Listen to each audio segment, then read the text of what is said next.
Hamilton. My organization has been fighting for a very long time to raise awareness about and see serious action on the climate crisis. Now more than ever before, we understand that we need to be taking serious action to address the climate emergency. The most recent information coming from the United Nations Intergovernmental Panel on Climate Change has sent a more dire message than we've ever heard before.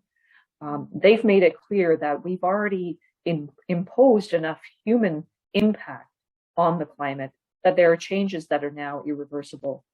We know we need to take serious action now to urgently reduce the levels of greenhouse gas emissions if we want to avoid catastrophic climate change.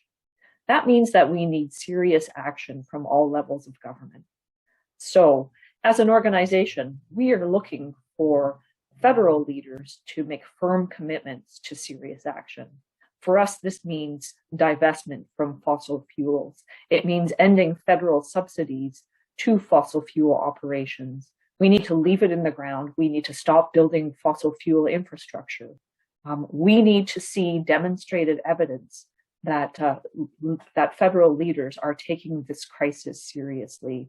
So our question for federal candidates in this election is, are you willing to make that firm commitment to transition society away from fossil fuels and help with that transition towards other forms of energy and towards building climate resilience for the future?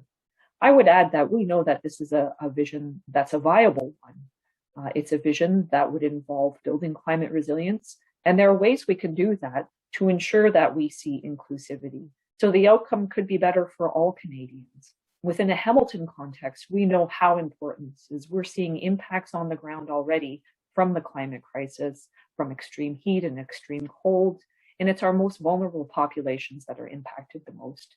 So the solutions that we seek, the green transition that we are hoping for, is one that will generate better outcomes for everyone in our community. So it's important that we take this seriously.